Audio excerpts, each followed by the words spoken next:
Үлкен Арын ауылының тұрғыны X-Factor жобасының 9-шы маусымының жеңімпазы жерлесіміз Мирас Ерболов.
Барлықтарыңызға сәлем.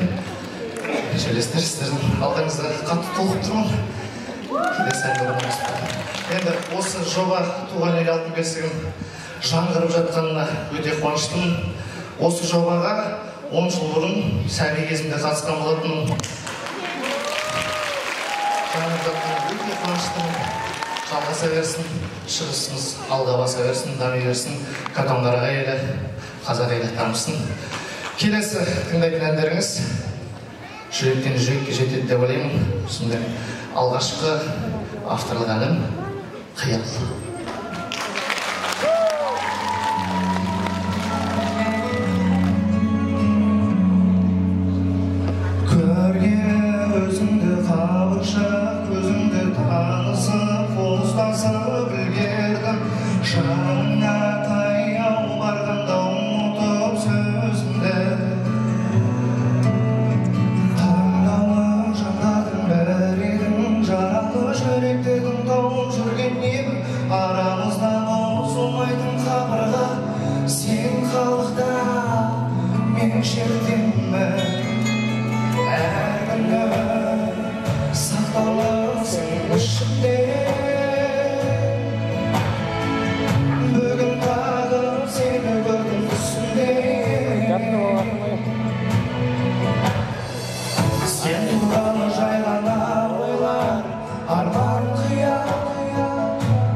Бесконечной надеждой согрет. Я вдали вижу город, которого нет. День легко найти страннику приют, где наверняка помнят и ждут. День за днем, то теряя, то путая свет, я найду этот город, который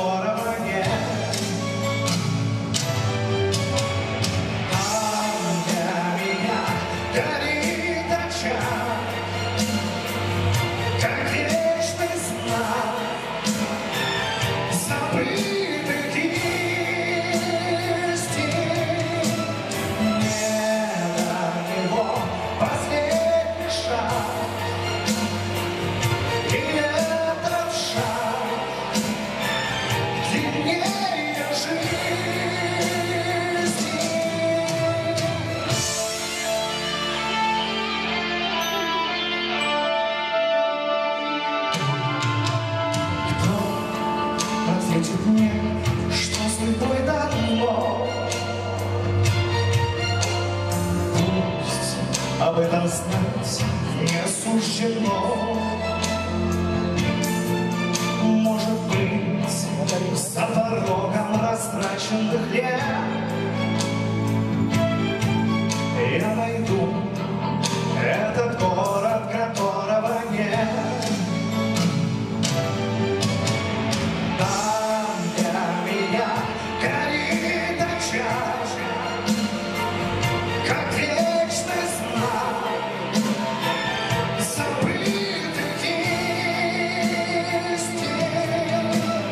Не до него последний шаг, и этот шаг длиннее жизни.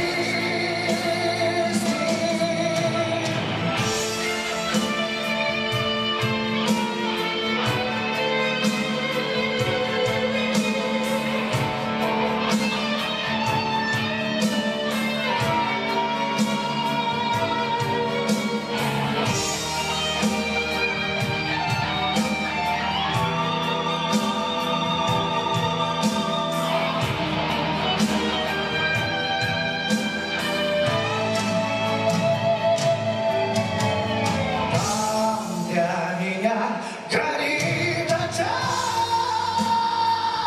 как вечный знак забытых истин.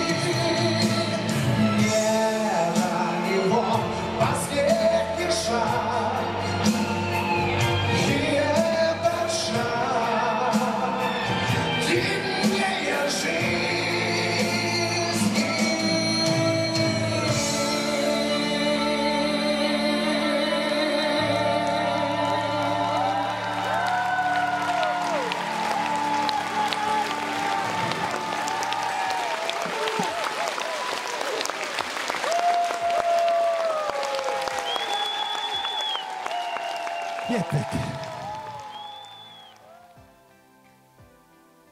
Құрметті тыңдарман, бүгін мен сіздердің алдарыңызға үлкен қуанышпен және жүрегімдегі терең ризашылықпен шыққалы тұрмын. Өйткені бүгін біз ерекше сәтті, жеңіс сәтін атап өтеміз. Осы кешті сіздер де, мен де ұзақ күттік. Сәті туған күн бүгін болып тұр. Сіздердің маған деген қолдауларыңызбен сенімдеріңіз мені осы керемет сәтке жеткізді. Және мен әрқайсыңызға шын жүректен алғысымды білдіргім келеді. X-Factorға қатысу мен үшін ұмытылмас тәжірибе болды. Бұл сынақ және апта сайын өсіп даму мүмкіндігі болды. Сол сахнада орындаған әр әніммен үйрендім, жетілдім, шабыт таптым. Сіздер мені дауыстарыңызбен қолдаған сайын мен өзіме керемет қуат пен сенім алдым. Бірақ ең бастысы сіздер менің керемет жанкүйерлерім және тыңдармандарым. Сіздер менің жанымда болдыңыздар, мені қолдадыңыздар, маған дауыс бердіңіздер және армандарыма сендіңіздер. Бүгінгі концерт біздің мерекеміз, ән мен жеңіс мерекесі. Мен сіздерге эмоцияларға, әсем әуенге толы ұмытылмас кеш сыйлағым келеді. Әрбір нота, әрбір сөз жүректеріңізге жетіп, жадыңызда із қалдырғанын қалаймын. Маған сеніп, осы ғажайып сапарда менімен бірге болғаныңыз үшін рахмет. Осы кешті сіздермен бөлісуге асықпын.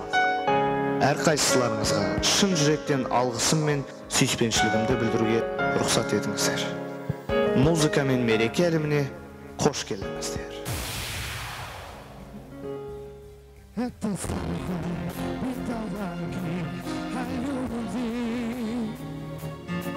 Сердце плачет, сердце рвется из груди.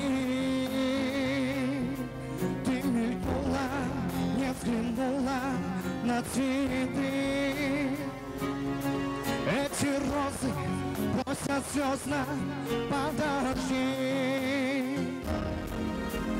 Бала, бала, бала, бала, ты мое сердце. лишь мечта. Бала, бала, бала, бала, бала, ты словно с неба упала, вот и случилась беда. Ну откуда это чудо, эта сказка,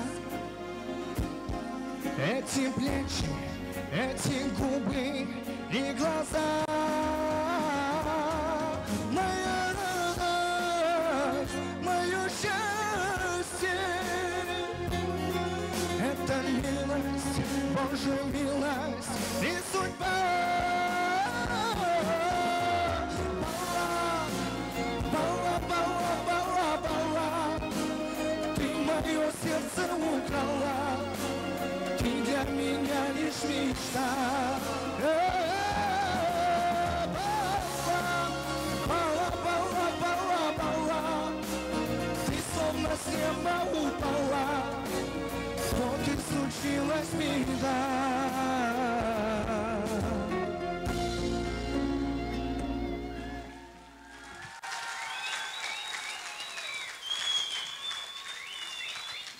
Ассалаумағалейкум. Құрметті жерлестер, құрметті үлкен нарындықтар. Осы кешті шынымен де сіздер де, мен де ұзақ күттік. Жаңағы экранда көріп отырғандарыңыздай, негізі бұл концертті ұзақ жоспарлаған болатынмын. 15 сәуір күні басталып кету керек болатын, бірақ белгілі бір себептермен болмай қалды. Бірақ та қазақ айтады ғой, игіліктің ерте кеші жоқ. Сондықтан да ештен кеш жақсы. Сіздердің алдарыңызға басымды иіп келіп отырмын сіздерге алғыс айту үшін.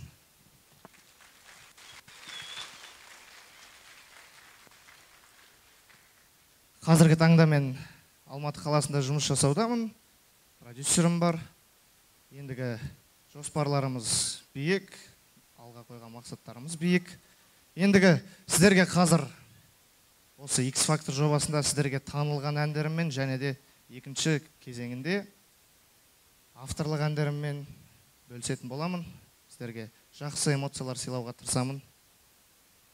Сіздерден тек қана шапалақ болса. Рахмет. Ендігі келесі орындайтын әнім барлығы рет-ретмен кететін болады. Проекті де қалай болды, дәл солай болады. Сол атмосфераны сезінсін деген ниетте. Ендігі келесі орындайтын әнім, бұл әннің тарихы, жалпы осы X-Factor'да орындаған барлық әнімді мен өзімнің бойымнан өткіздім.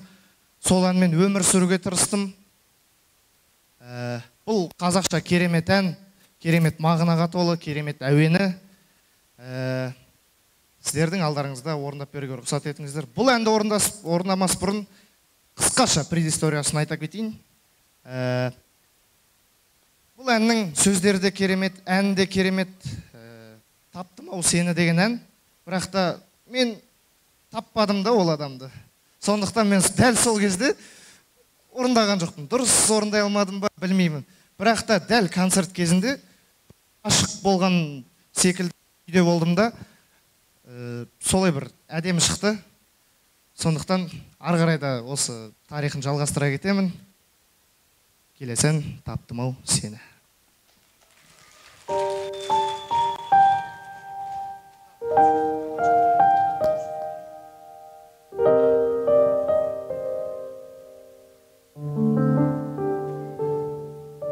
Алаң боп жаным жүреді, соғатын ауыр жүрегім. Кім енді мені жеткізеді деп армандарыма, үмітте баяғы таусылуға да таяды. Бақыттан күдер үзіп жүргенде таптым ау сені, жүрегімнің емі. Өзіңсіз мүлде жаралы жан едім. Таптым ау сені, жүрегімнің емі. Өзіңсіз мүлде жаралы жан едім. Таптым ау сені.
Рахмет.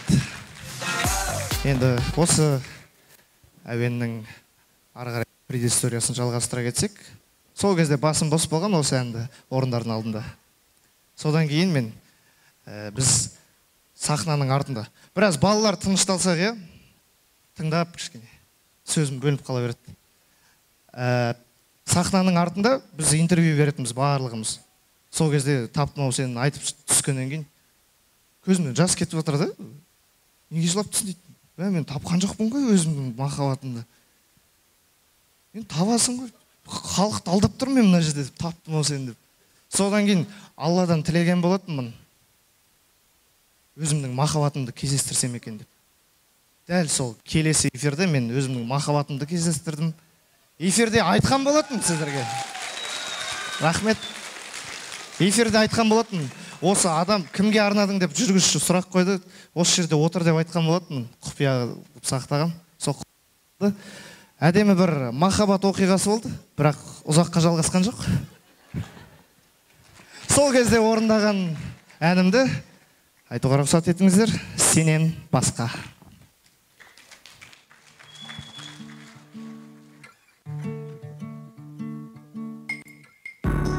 Барлығымыз фонариктеріміз жағып отырсақ, әдемі көрінеді.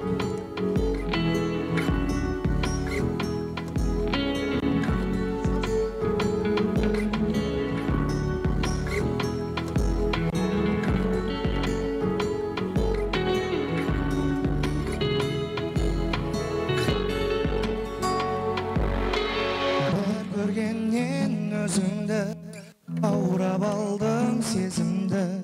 Түнгі ормандай тұңғиық көзі, ашық мінез аруым, ай нұрындай жарығым, бір саған арнадым әнімді.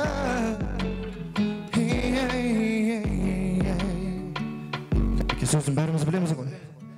Жан сырымда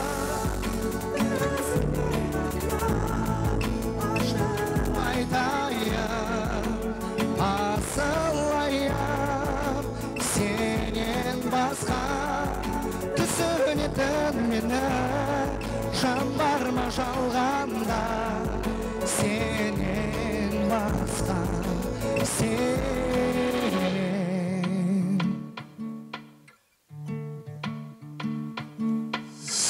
Асығамын өзіңе, айтшы жаным сездің бе, көңілімнің жолын жаным.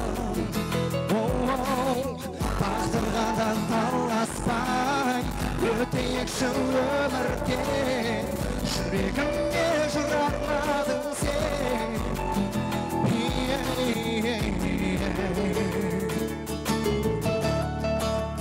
Жан сырымда бір өзіңе ғана ашылып айтайын, асылайын, сенен басқа түсінетін мені, жан бар ма жалғанда, сенен басқа, сенен.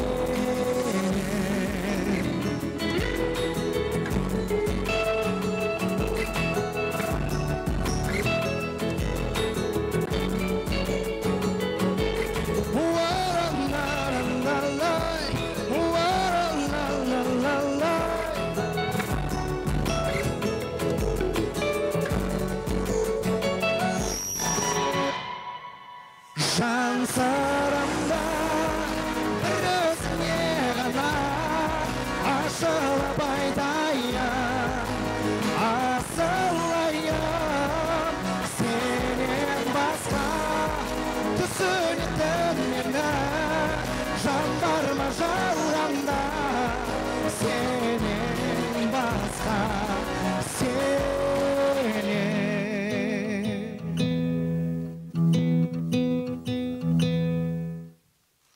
Рахмет, үлкен. Рахмет. Кеше Қатонқарағай ауылында өте әдемі концерт болды. Осындай зал толды. Бірақ та өзімнің туған жеріме келіп, одан да ыстық болып отыр. Зал, орындық қойып, шынымен де осындай кешті мен бала кезімнен аңсаған болатынмын. Шынымен де мен осы сахнада өстім. 4 жасымнан бастап осы сахнада жүрмін. Тура осы үлкен Нарын ауылындағы мәдениет үйінде осы сахнада өстім. Кішкентай кезімде барлығы білетін шығар. Рахмет. Ханшайым деген ән айтып жүретінмін Бәйтерек тобының.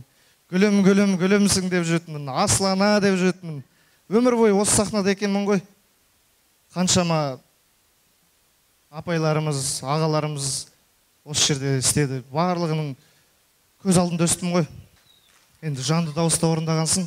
Кеше ауыр концерт болып кетті. Ол жақта да біраз күлдікте, жыладықта эмоциялы концерт болды. Енді еш жинап үлгерген жоқпыз. Бірақ та енді барлықтарыңызды көріп, шынымен де қуанып отырмын. Енді келесі ән предысториясын айта кетсем, бұл ән менің репертуарымдағы, осы X-Factor'да орындаған репертуарымның арасындағы ең көңілден, ең мелодичный ән десе болады. Бұл әнді орындамас бұрын мен қатты бір күйзеліп кеттім, бірақ та сахнаға шығу керек болды. Күліп шығу керек болды. Сол күні концерт ашқан болатынмын. Концертті ашып, сол концертті ашқан кезде өтірік күлкімен шықтым, шынымды айтсам. Ол жайында келесі әндерде, келесі блоктарда айта жатармын. Бірақ та қазір сіздердің көңілдеріңіз үшін «Я за тебя умру». Барлығымыз қосылайық.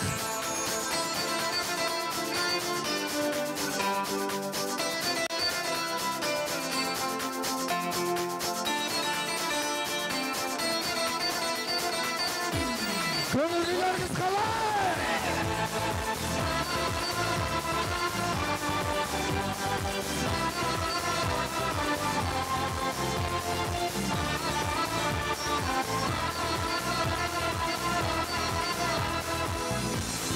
Где найти любовь сильней? Мы были вместе столько дней, оттого лишь больней. Пусть моя душа в слезах, но эти слезы на глазах видеть вам я не дам. Я за тебя умру, посмотри в глаза мне, я умру, и скажи, я за тебя умру. Только бы ты знала, что никто тебя не любит так, как я люблю. Я умру, и глаза не скажут, я умру. Если хочешь за тебя умру, только бы ты знала, что никто тебя не любит так, как я люблю.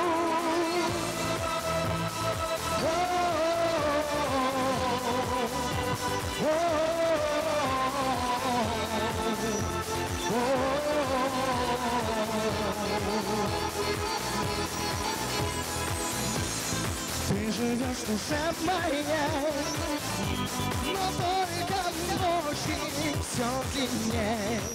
Я держу, я сильней. Я за тебя умру, посмотри в глаза мне, я умру, и скажи, я за тебя умру. Только бы ты знала, что никто тебя не любит так, как я люблю.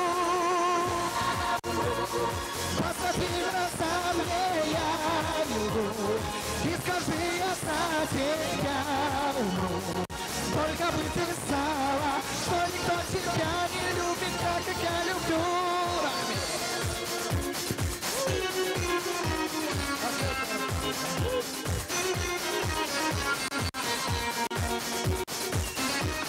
Давайте барлығымыз бірге таймыз ба? Я за тебя умру, посмотри в глаза мне, я умру, и скажи, я за тебя умру. Только бы ты знала, что никто тебя не любит так, как я люблю.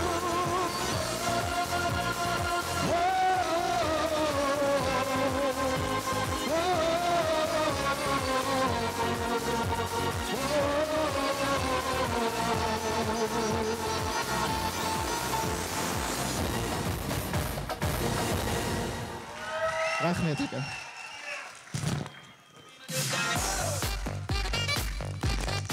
Осыған шынымен де ең көңілі болды.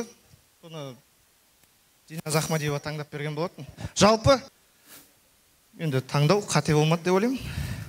Оларға виднее, как бы. Енді тағы да бір көңілді әндердің бірі, осы менің оқушыларыма барлығына ұнайтын әннің бірі. Бәрі еліктеп, қайталап жүрді екен. Ана шляпаны ұстап. Қандай ән? Шляпамен айтып едім ғой. Соған барлығы еліктеп, маған видеолар жіберіп, неше түрлі шынымен де қуанып қалады екенсің. Сол әнді сіздерге орындап беруге рұқсат етіңіздер. Ән келесі ән Stand by Me.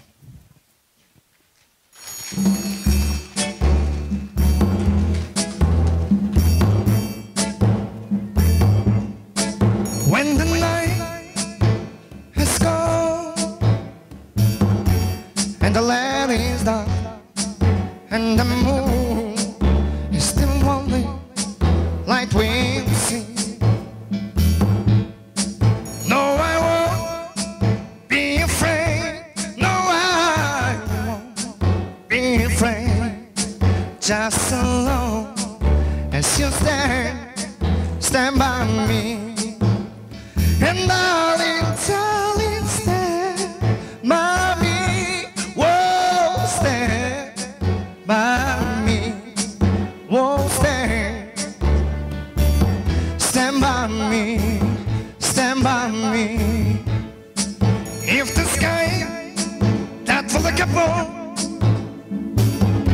should tumble and fall, all the mountains should crumble to the sea. I won't cry, no, I won't shed a tear. Just as long as you stand by me. And darling, darling, stand by me. Whoa, stand by me. Whoa, stand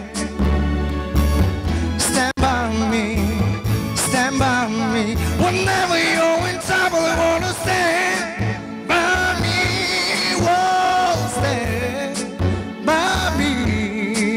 Whoa, stand by me. Stand by me. Рахмет. Орындайтын ән мені ұшырып жүрген осы проектіден. Бұл әнді негізі қатты жақсы көретін, сол ұшырып жүргеннен кейін ұнатпай кеттім, айтқым келмейді. Соны бірақ та енді сіздердің алдарыңызда орындап беруге рұқсат етіңіздер. Негізі Алла Пугачеваның әні ғой. Любовь, похожая на сон. Үлкен кісілер барлығы білет, қосылыңыздар, бірге қосылып отсаңыздар, маған да кішкене жеңіл болады. Любовь, похожая на сон.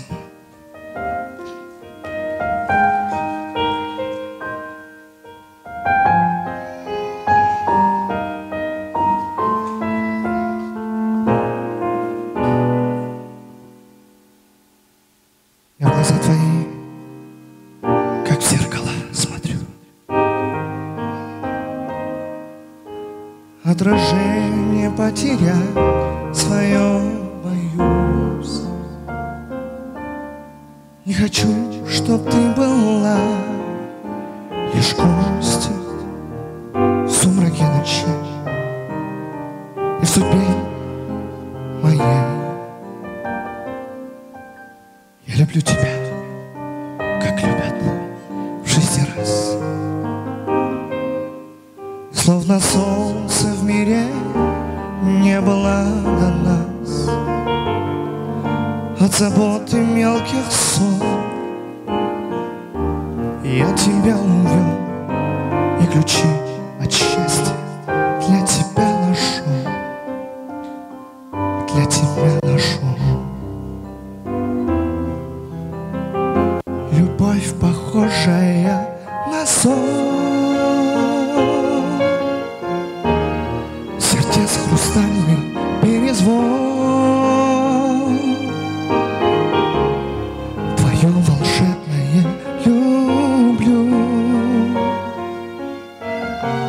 Я тихим эхом повторю, любовь, похожая на... Счастливым сделала мой дом. Но вопреки законам сна, пускай не кончится она.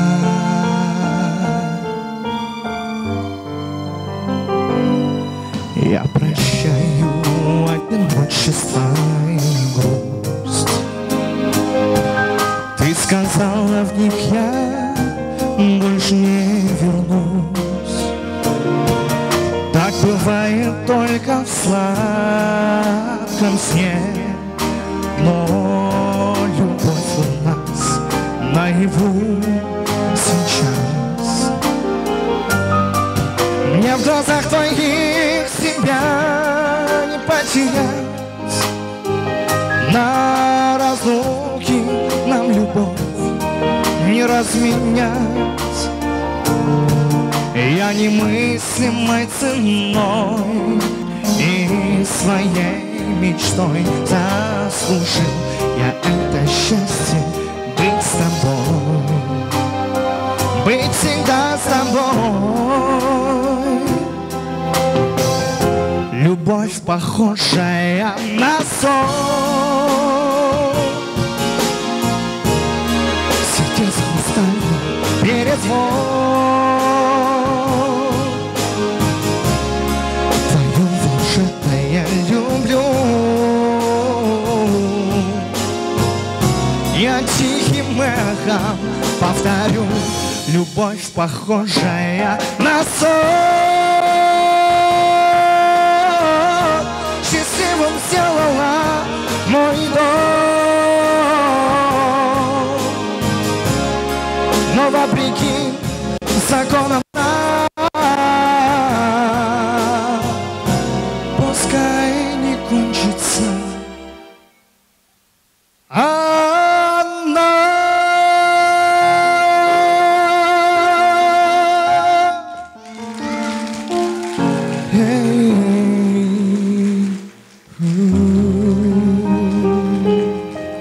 Рахмет.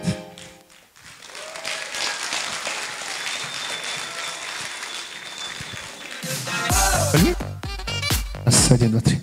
Білмеймін, негізі осы әнді жақсы орындап бергем X Factor'да да. Нұрбергенге әлі күн айтам ғой, бетіне басып айтам. Осы әнмен ұшы жерге істеп.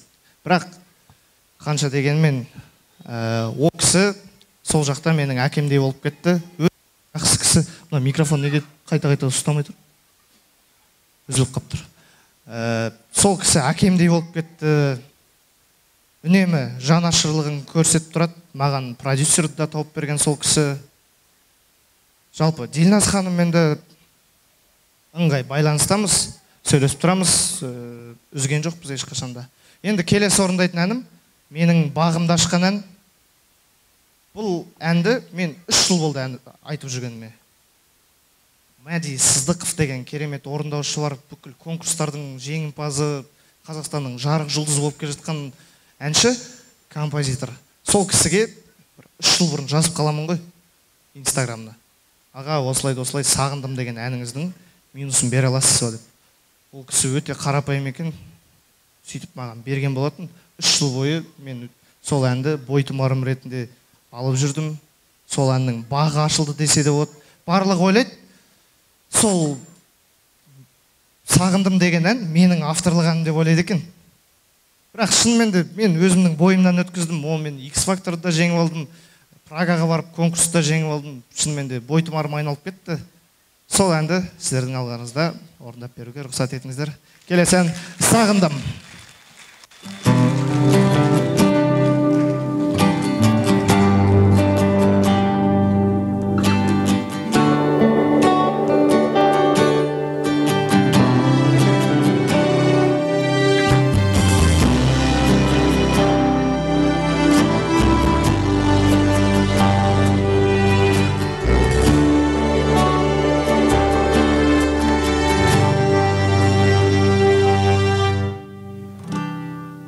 Екеуміз танысқан жер.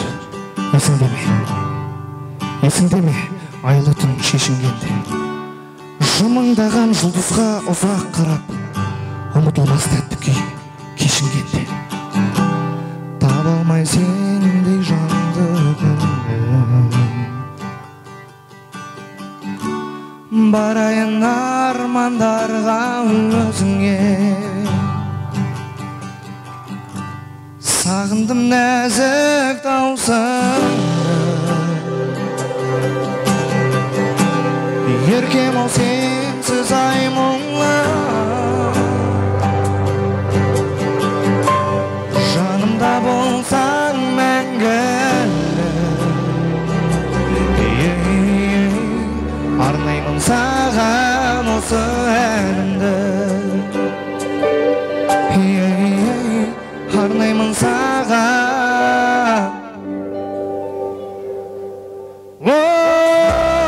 аралап алма бақты бірге аяулым айтқан сөзің әлі есімде sevdim suyum demedin be nеліктен қалды енді сол жүректе сағындым нәзік даусыңды еркем ау сенсіз ай мұңлы жанымда болсаң мәңгілік арнаймын саған осы әнімді арнаймын саған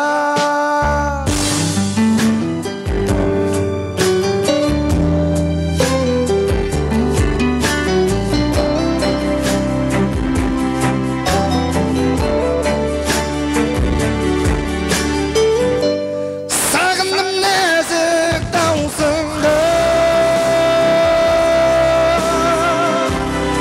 еркем ау сенсіз ай мұңлы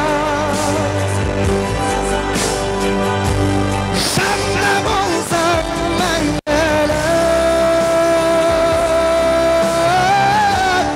арнаймын саған осы әнімді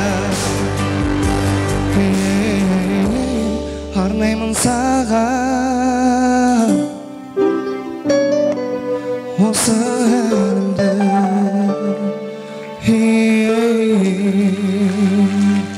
рахмет. Мен аламда «Бандитский Петербург» деген сериалды полностью қарап шығамын ғой. Ана жерде достық сезім барлығы ана қарап шығамда өзімнің басынан өткізем. Жеткіліксіз болды ол маған. Қалай жеткіліксіз болды? Білмеймін, мен әнмен қатты өмір сүре алмадым. Жақсы техникалық тұрғыда, музыкалық тұрғыда жақсы орындадым. Бірақ та бірдеңе жетпей тұрды. Содан кейін бір уақытта сахнаға шығардың алдында маған бір суық хабар келді. Менің жан досым осы үлкен Нарын ауылындағы жан досым реанимацияға түсіп қалды деген бір хабар келді. Мен мына жаққа қайтам, мен X-Factorға қатыспаймын ары қарайда деген сондай жоспар болды. Бірақ та сол кезде мен досымды қолдау мақсатында бір мені тыңдайтын шығар, мен жан айқайымды еститін шығар деген не болды? Сондай сезім. Мүмкін оның құлағына жететін шығар, мүмкін сол кезде айығып кететін шығар, сауығып кететін шығар деп бір сол керемет бір атмосфераны жеткізуге тырыстым. Бірақ та қазір сіздердің алдарыңызда сол нәрсені жеткізе алмауым мүмкін. Кешірім өтінесіздер. Бірақ та мен барлық дауысымды сол жерде беріп тастадым. Кеше ғана сахнаға шыққан кезде айтады, мына сенің дауысың ол сенікі емес. Сен дауысыңды сақта, бұл халықтың дауысы дейді. Сондықтан енді барынша дауысымды сақтауға тырысып жүрмін. Енді көңілдеріңізден шығуға тырысамын. И тишина данная навек, дождь, а может быть падает снег. В все равно бесконечной надеждой согрет. Я вдали вижу город, которого нет. Где легко найти страннику приют, где наверняка помнят и ждут. День за днем, то теряя, то путая след, я найду этот город, которого нет. Там для меня горит очаг, как вечный знак забытых истин. Не до него последний шаг, и этот шаг длиннее жизни.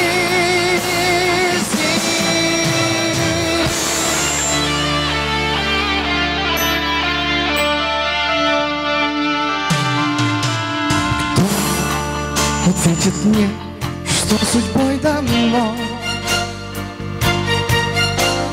Пусть об этом знать не суждено.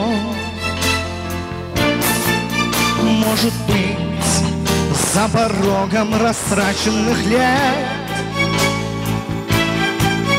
я найду этот город, которого нет.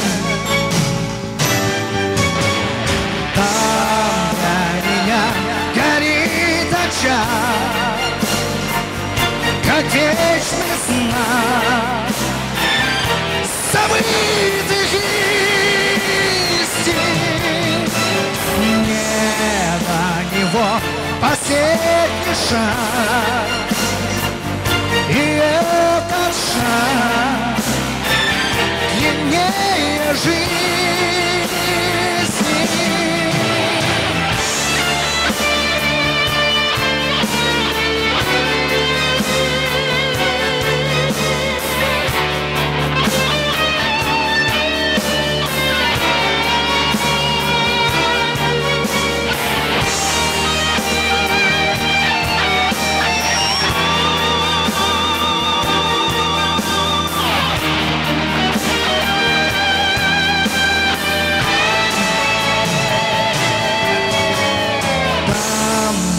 Меня горит очаг, как вечный знак забытых истин. Не до него последний шаг, и этот шаг длиннее жизни.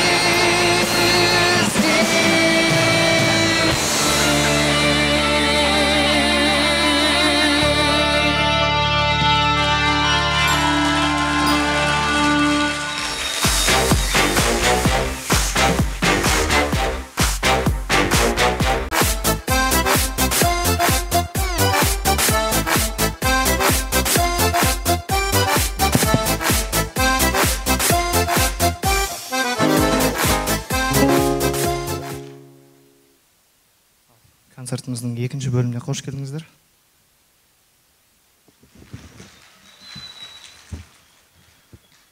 Жалпы бұл концерт өзіміз отырып шай ішейік деген форматта. Сіздерге ең басында енді өзімнің болашақта бәлкім шығып қалатын авторлық әндерімді орындап берем, шыққан авторлық әндерімді орындап берем. Және де халық болып барлығымыз бірге барлығы білетін әндерді орындайтын боламыз. Енді осы алғашқы әнімді бастамас бұрын тағы бір қысқаша тарихын айта кетейін. Жаңағын айттым ғой. Сол Абзал деген досымыздан айырылып қалдық, өкінішке орай. Осы жерде полиция қызметкері болатын, біздің сыныптасым, барлық сыныптастарымыз бірге жүр осы жерде. Мектепте де бірге оқыдық, студенттік кезде де бірге жүрдік. Жалпы арман мақсаттарымыз бір болатын. Енді досымның жаны жәннатта болсын. Соған арнап Досым деген бір ән, Арлан деген жас композитор бар. Сол досым шығарып берген болатын. Осы әнді орындасын деп. Сол әнді сіздерге қазір тарту етейін.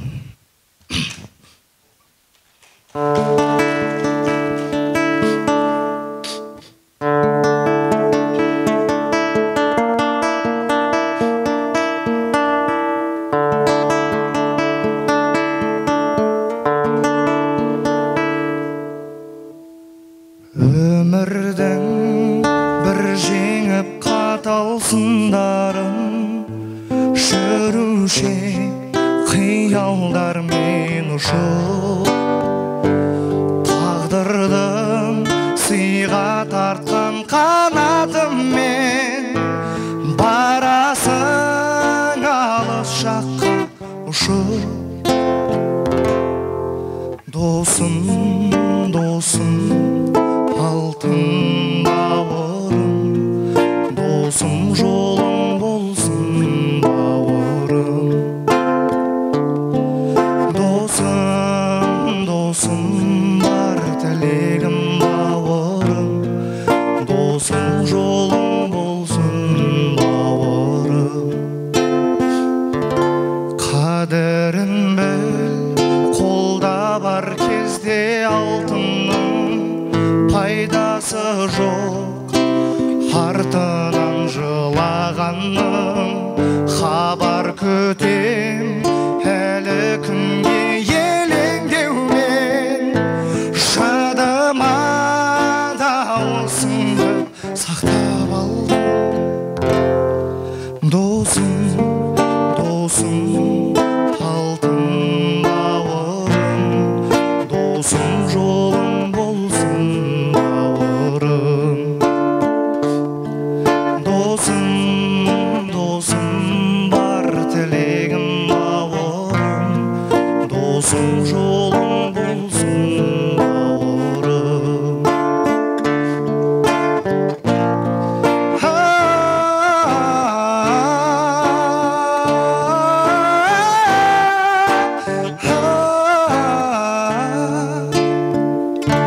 Әлі күнге күтеді сені жанана, оралар деп ертең ақ менің балам.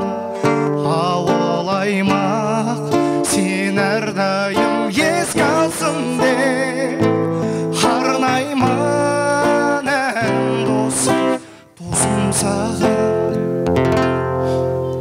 Досым, досым, алтын бауырым, досым жолың болсын бауырым.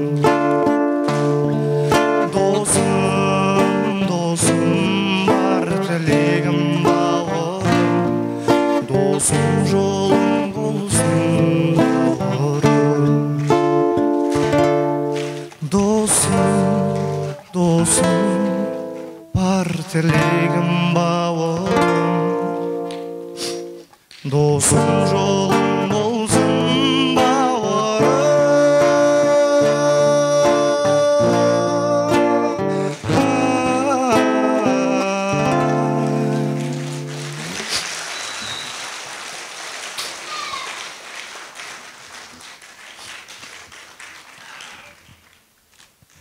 Ендігі өмір деген тек қана қайғыдан тұрмайды ғой. Қуаныш пен қайғы бірге жүреді.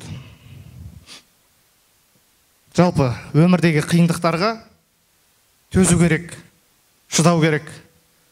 Сол кезде ғана сенен мықты адам шығады. Әртүрлі сынақтар болады, әртүрлі қиналасың, әртүрлі сыналасың. Соның барлығын көтере білсең ғана сен мықтысың деген сөз. Келесі тыңдайтын әндеріңіз тағы да бір авторлық ән, Шыда.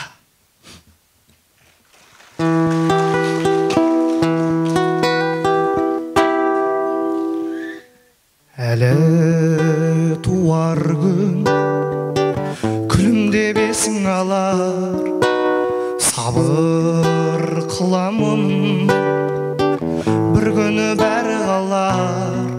Кеудем өрт болып жанып жатыр, шақсам да мың төсін алмайды олар.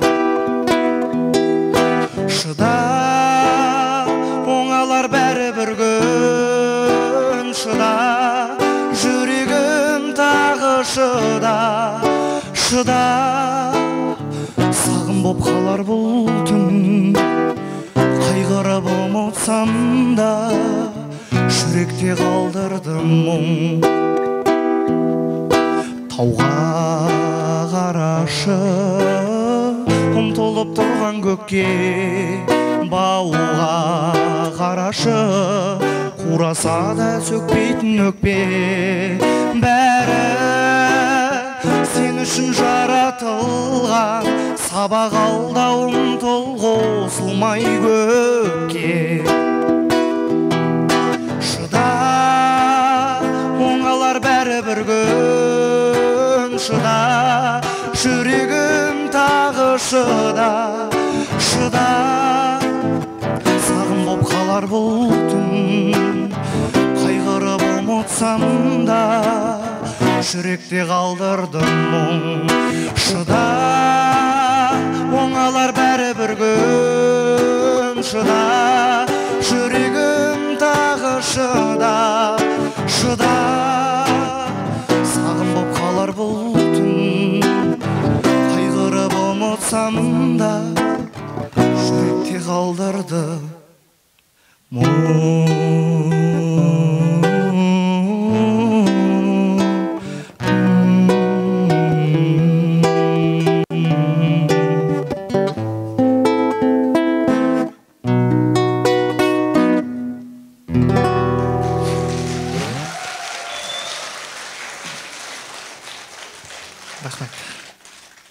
Енді бағанадан бері айтып жатырмын ғой, жаңа видеороликтерде көрген шығарсыздар.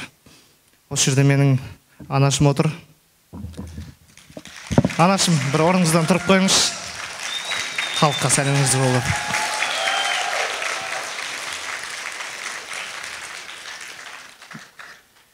Мен мамам бұрыннан бері, мен мектепте бір жол өлең айтсам да, менің бір концертімді қалдырмайтын. Әлі күнге дейін сол ғой. Бір жол ән айтсам да қалдырмайтын. Мама, менің сіздің батаңыздың арқасында жүрмін.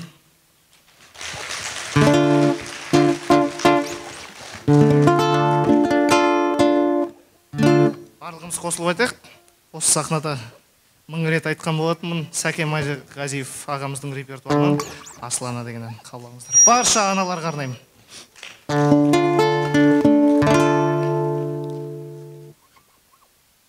Самайдағы ақшашым, әр талына қарыспын. Еш нәрсемен өтелмейді ау парызым. Жауаптымын жанарынан, сырғанаса тамшы жас. Маған бәрі сын. Ауырмашы, аман жүрші, көз алдымда көрініп. Арамыздан ұзамашы бөлініп. Көңіліңе қаяу түссе, шырылдайды ау жүрегім. Жаным егілі асылына, жаулығы желбіреген. Асылына жүрегі елжіреген.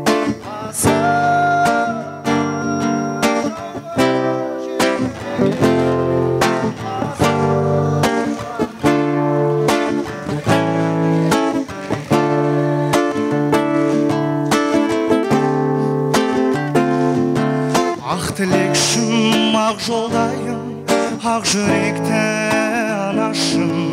Бәйек болып қабағымдай бағасың. Сан айналып өтсем дағы таба алмаспын әлемнен сендей жанашыр.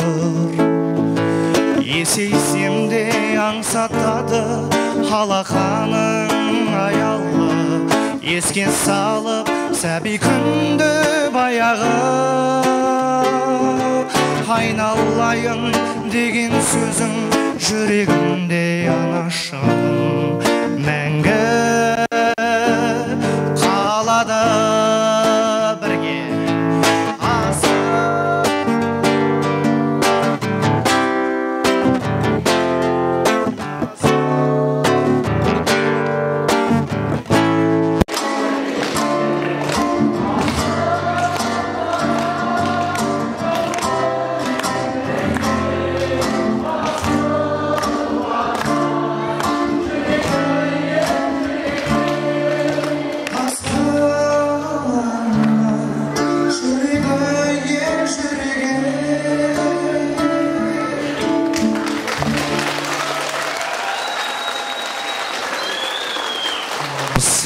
апаларымыз, әжелеріміз аман болсын.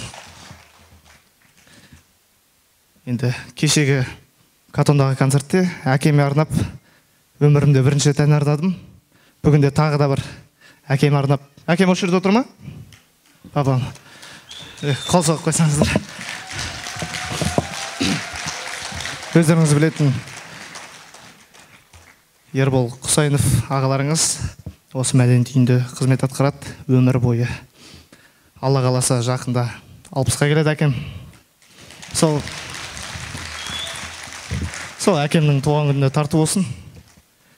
Әке туралы ой қабыл алыңыздар.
Әкелеріміздің құрметіне бір шапалақ ұрып қойыңыздар.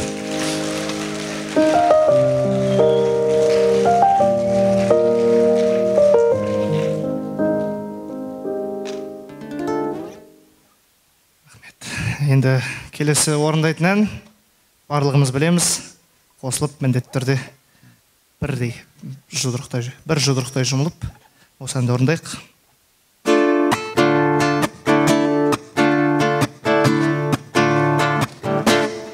Өзіңе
абайлап тағы кездесу қолайлы рахаттанды оңайлы абайлап тағы кездесу қолайлы рахаттанды оңайлы жолдан тағы күтіп алғым келеме жеткізбейді автопан шамдар жанды өзім атқан пәтерде шыдайынды кеп қалам көзім ілініп барады сен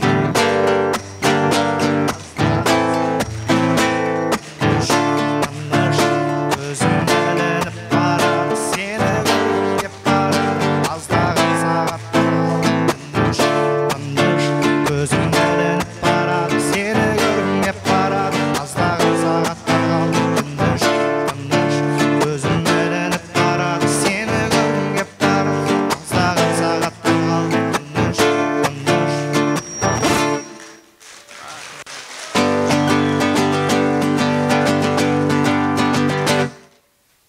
Самый полный штиль, самый сильный ураган. Ходят в синем море корабли. Может, потому-то и понятно морякам, что такое океан любви. Этим смелым парням не беда, не беда, путеводная им помогает звезда. Бір-екі үш любите девушки, простых романтиков, отважных летчиков и моряков. Бросайте, девушки, домашних мальчиков, не стоит им дарить свою любовь. Начертил на синем небе я тебя люблю, белым следом быстрый самолет. Кто поздравит с днем рождения девушку свою, так как это делает пилот. Этим смелым парням не беда, не беда, путеводная им помогает звезда. Любите простых, отважных и моряков. Бросайте, девушки, домашних мальчиков, не стоит им дарить свою любовь, не стоит им дарить свою любовь.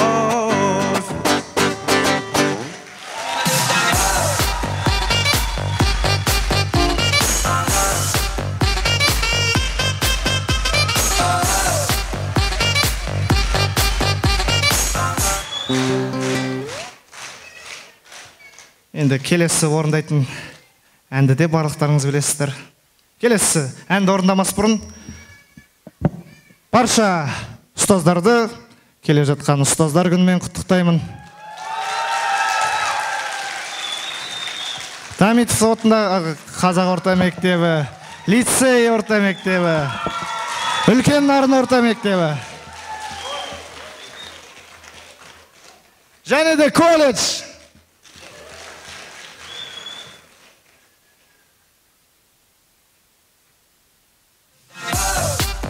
Құрметті өнер сүйер қауым, бүгін міне Мирастың үлкен концерті деп санаймыз. Өйткені осы концертке сіздер боп, біздер боп бірге жеттік. Мен енді лицей оқушыларының атынан, білім саласындағы қызмет етіп жүрген барлық ұстаздардың атынан, оқушылардың атынан, әріптестерімнің атынан бас иіп үлкен рахметімді айтам сіздерге. Себебі қыстан бастап бәріміз осы неше ай, апта сайын жүрегіміз лүпілдеп, осы Мирас үшін бүкіл Шығыс Қазақстан, бүкіл Қазақстан деп айтсам да болады, барлықтарыңыздың таныстарыңыз осы Мирасты қолдап, осы күнге жеткіздік. Енді Мирас Ерболұлы өте өнерлі отбасынан шыққан, екі ағасы да өнерлі, ата-анасы да өнерлі, өзі қазақтың жігітіне сай бүкіл қасиет осы Мирастың бойында бар деп айта аламын.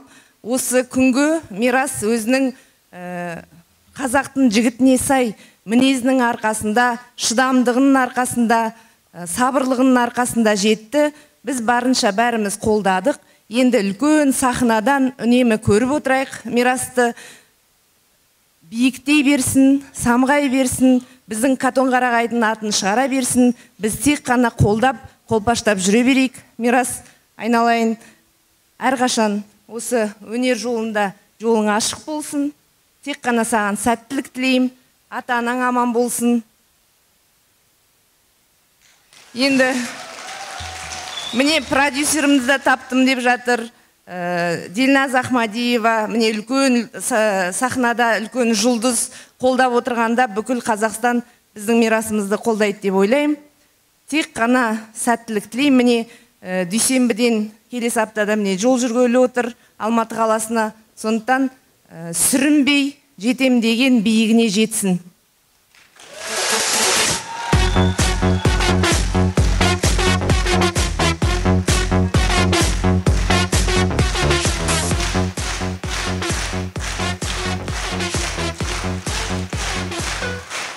Рахмет үлкен, рахмет.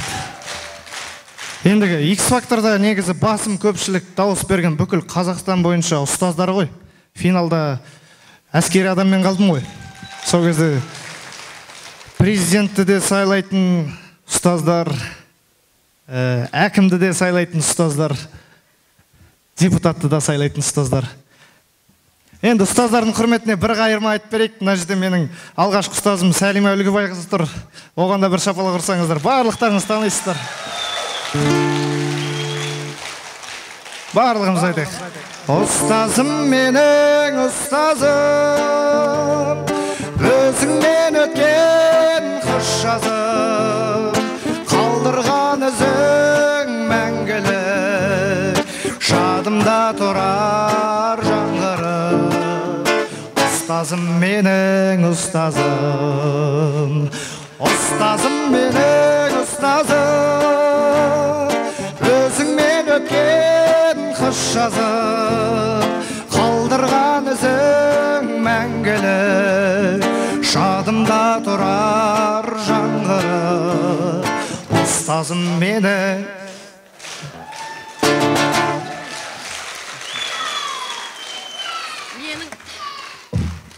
Менің жаным дейін, тәттім дейін бере салған.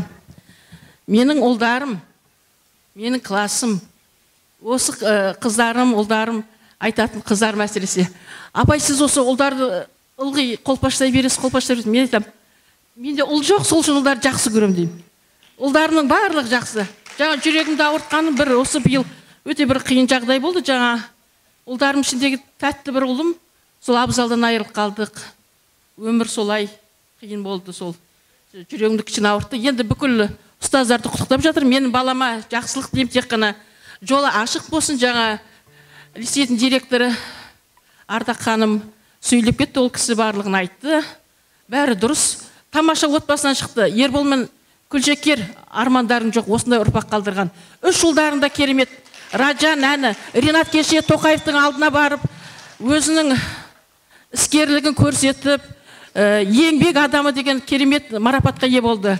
Мені кішкене ұлым, мені ұлдарының жолы ашық болсын, биіктен көрінсін, самғай берсін.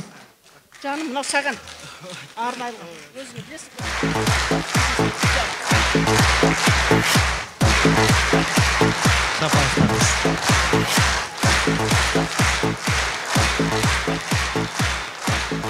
Қошеметтеріңіз қанеке. Қаттырақ.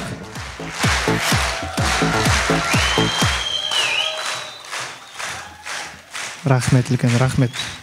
Шынымен де сіздермен осындай шай ішейік форматында жақсы екен. Жалпы бұл концерт менің ішімде тұрған бір жауапкершілік ішімнен кернеп тұрды. Барлығын істедім, вроде барлығын істеген секілді болдым. Бірақ та ішімде қайта жауапкершілік. Мамамнан да, папамнан да барлығы сұрайды. Мирас қашан концерт әкеледі, қашан концерт қояды деп. Шынымен де мен мұнда үлкен концерт қойғым келді. Қаншама достарым бар Алматыдағы, жұлдыздарды шақырып алып келгім келді. Бірақ та енді белгілі бір себептермен ол нәрселер болмай қалды. Бірақ та болашақта ондай концерттер болады деген үміттемін. Жұлдыздар да келеді бұл жерге. Енді билікте жүрген, әкімшілікте жүрген, мәдениет саласында жүрген басшылардың құлақтарына алтын сырға осындай концерттер жиі болып тұрса екен деген. Себебі ауылда да халық бар, ауылда да адамдар шаршайды. Бір рухани демалу мақсатында осындай кешкі концерттер болмағалы бір қателеспесем бір 7-8 жылдың жүзі болды. Катон мен үлкен нарында мүлдем болмады. Сондықтан осындай нәрселерді қолдасақ шынымен де жақсы болар еді. Ендігі келесі орындайтын әнім Жұбаныш Жексенұлының әні «Өкінбесем». Барлығымыз қосылайық.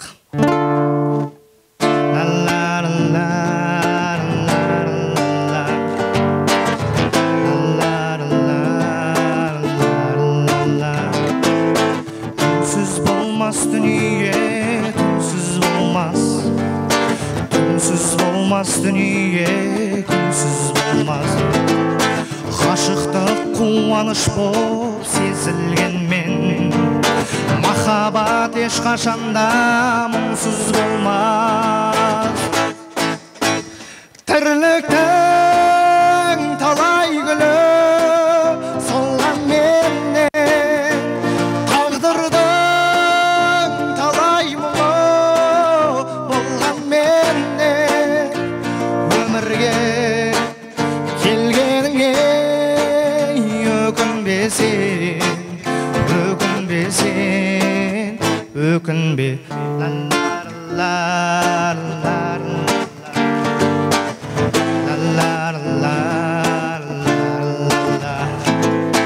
Бар қызығын өмірдің ала алмассың, қуайлы түнде жұлдыздардай. Бәлкім сен бақытым боп жана алмассың. Тірліктің талай гүлі солған менен, тағдырдың талай мұңы болған менен, өмірге келгеніңе өкінбесең, өкінбесең, өкінбе. Бірге.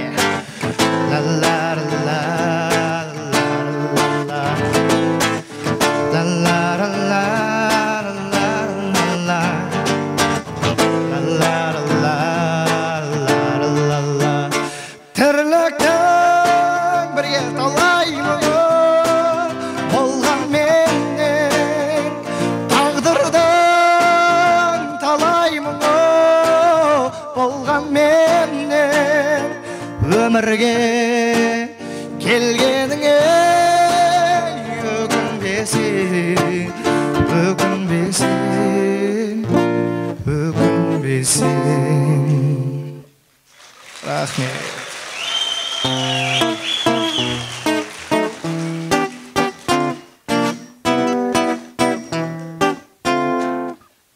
I see the crystal raindrops fall on the beauty of it all. Sunshine comes shining through. We look for love, no time for things. Wasted waters on our days. Don't make no flowers grow. Just the two of us. We can make it if we try. Just the two of us. Just the two of us. Just the two of us, building castles in the sky. Just the two of us, you and I. We look for love, no time for things. Wasted waters on our days. Don't make no flowers grow. Good things might come to the school way, not to the school way too late. We gotta go for all we know. just the two of us. We can make it if we try, just the two of us. Just the two of us.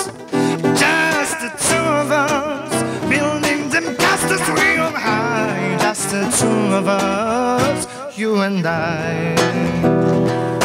Oh yeah. Şeker şeker bir жағалауда жағалда құй шарап, құй шарап.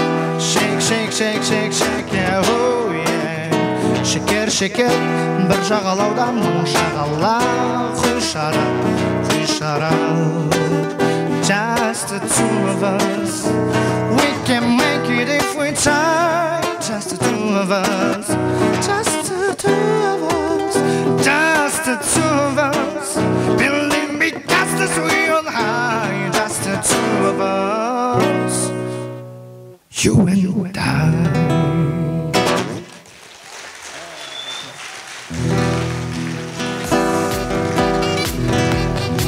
Ал келесі тыңдайтын әндеріңіз барлығы біледі. Мұрат Насыров десе қандай ән еске түседі? Вот, барлығымыз бірге орындайық. Пусть говорят, мы редко видимся с тобой, сердце всегда ты со мной, ты со мной. Пусть говорят,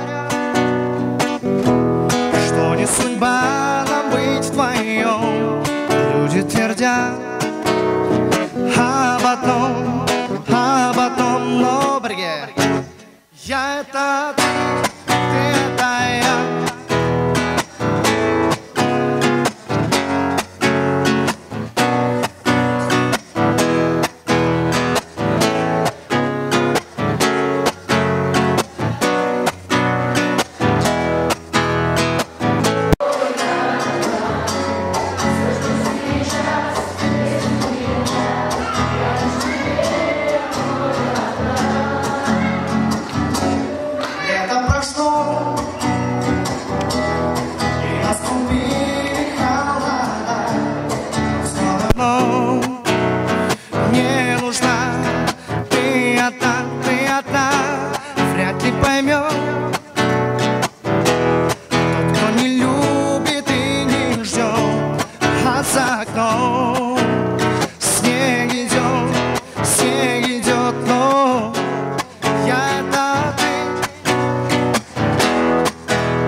Қошеметтеріңіз, мирасылдарыңызға қаттырақ қанеке. Ендігі келесі кезек алғашқы шыққан авторлық туындыма келді. Бұл әннің аты «Қиял» деп аталады. Бір қол жетпес махаббаттың тарихы осы әннің мәтініне кіргіздік. Арлан Қабидоллаев деген жақын досым бар. Сол жігіт жазған болатын, әнінде сөзінде. Айтпақшы, естеріңізге сала кетейін, келесі аптада Әгугай музыкалық премиясы Евразия арнасында болатын болады. Сол жерде съемкасына қатысып кеткем. Жыл әні деген номинацияға ұсынылып отыр. Соған тағы да дауыс беру керек болады. Дауыс беру тегін Telegram каналынан. Барлығымыз жұмыла көтеретін шығармыз. Рахмет. Жалпы бұл әнді біз көп жасадық, ұзақ жасадық. 3 ай уақыт кетті ғой деймін. Біраз ақша да кетті. Бірақ та мен анандай, бұл ән хит болсын деген стереотипқа сүйенген жоқпын. Тек қана бір жанымның рахаты үшін менің тыңдармандарым мені сондай стильде, лирикалық стильде таныды, білді. Сондай туынды ұсынғым келді халыққа. Енді барлығын тыңдармандардың жүрегінен шықты деп ойлаймын. Зерттеп, ішінен мағына іздеп қарасаңыздар, біраз нәрсе жатыр. Ол нәрсені өзімнің басымнан да өткердім. Бұл әннің дауысын жазуға барған кезде как раз сол махаббатыммен айырылысқан болатын. Енді зато керемет туынды шықты. Әні де сөзі де Арлан Қабидоллаевтікі. Келесі ән «Қиял». Қабылдаңыздар.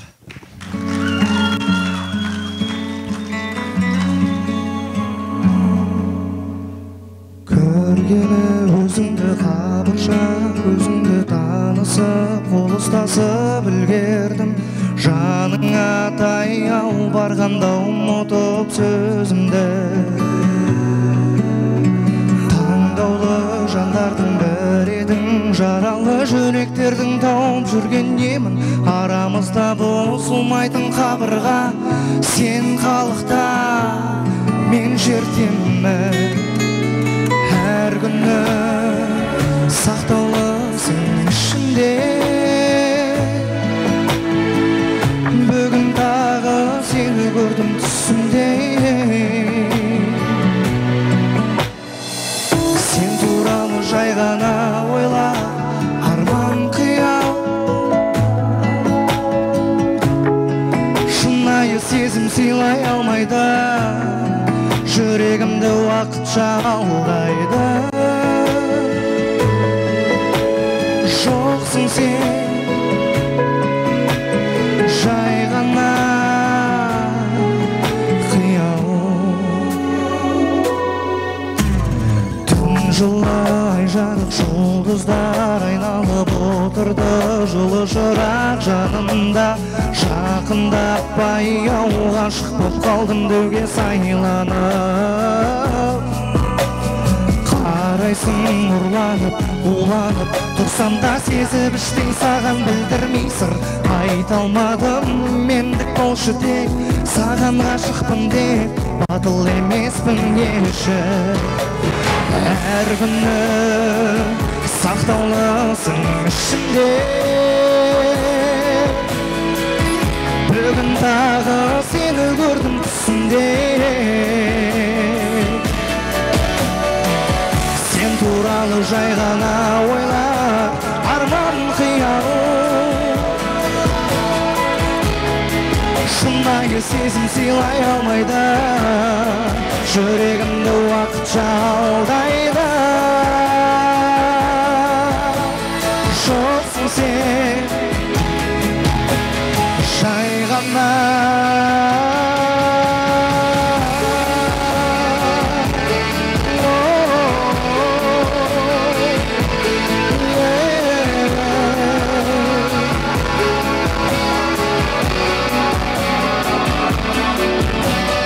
әр күні сақтаулысың ішінде, бүгін тағы сені көрдім түсімде. Сен туралы жай ғана ойлап, арман қиял, шынайы сезім сыйлай алмайды, жүрегімді уақытша алдайды. Жоқсың сен, жай ғана қиял.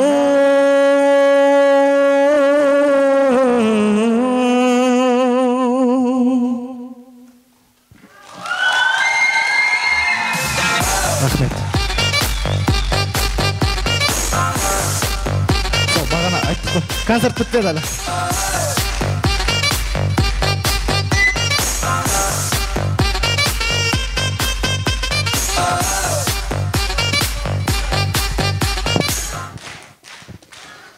Сәлеметсіздер ме?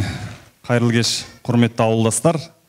Мирас Ерболұлы, сізге біздің ауданды, ауылды танысып жатқаныңыз үшін X-Factor жобасының жеңімпазы, Прага қаласындағы вокалистер арасындағы байқаудың гран-при жүлдегердің иегері, Катонқара күніне арналған облыстық концертке өз үлесіңіз қосқан үшін және бүгінгі беріп жатқан өзіңіздің жеке концертіңізге шынайы алғысымды білдіремін.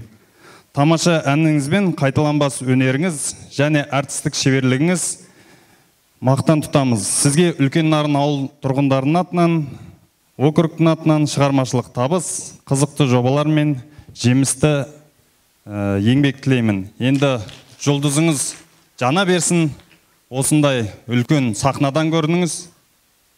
Семьяңыз аман болсын, бәрі жақсы болсын. Еліміз аман, жұртымыз тыныш болсын.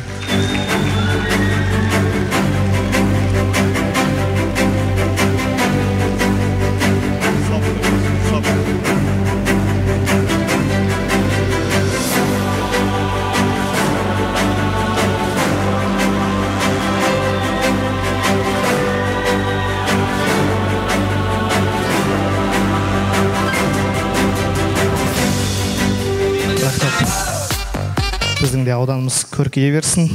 Жақында үлкен нарын жеке аудан болады деген хабар, Катонқарағай үлкен аудан болады деген жарлық шықты.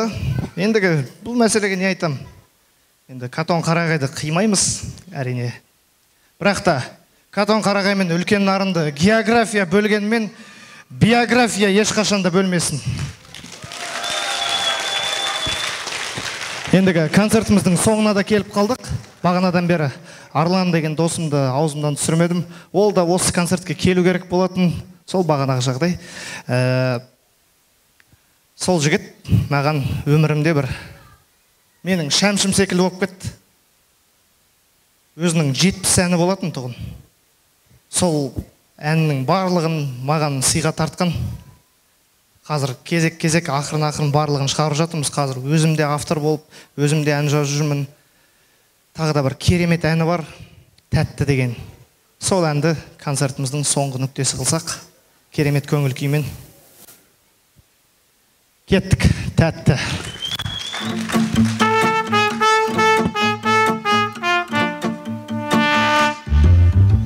Барам мен саған қашар, гүл шоғын алып, сенімен кездессем, жүрегім шіркін жай табады.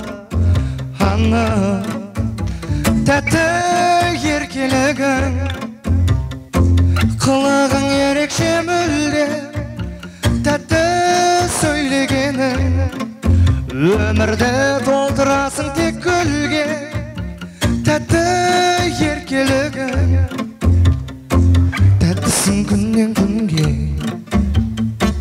Екеуміз алғаш танысқан велосипед алаңы әлі күнге аузымда.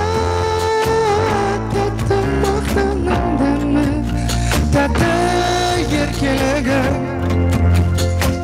қылығың ерекше мүлде, тәтті сөйлегенің, өмірді толтырасың тек гүлге, тәтті еркелігің, қылығың ерекше мүлде, тәтті мен келемін, болама сізді биге.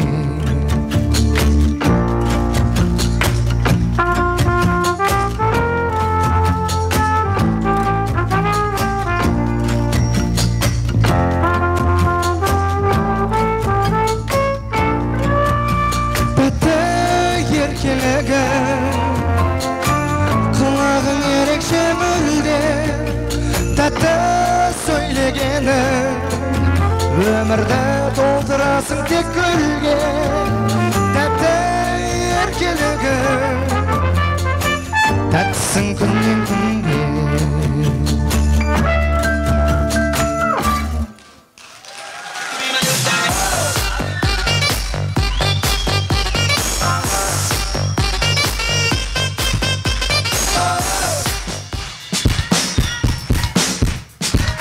Бақыттарыңызға рахмет.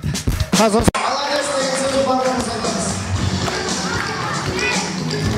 Birlikte mutluluğumuzda bağlı Көрермендер, сіздер болмасаңыздар, бұл концерт осылай еңбек өтмеші. Молодец!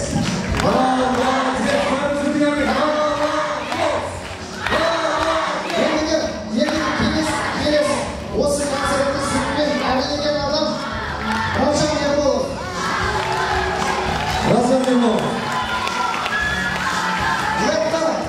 Лекторлар деген сіздерге әдемі суреттер көрсетіп отырған тойбай Арсен бар.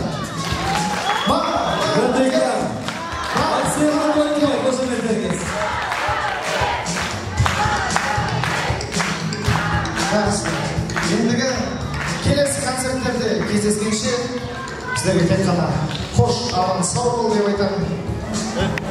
Бұйырса, Алла қаласа, келесі концерттерде әр жыл сайын бір есеп беру концертін беріп отырамын деген үміттемін. Келгендеріңізге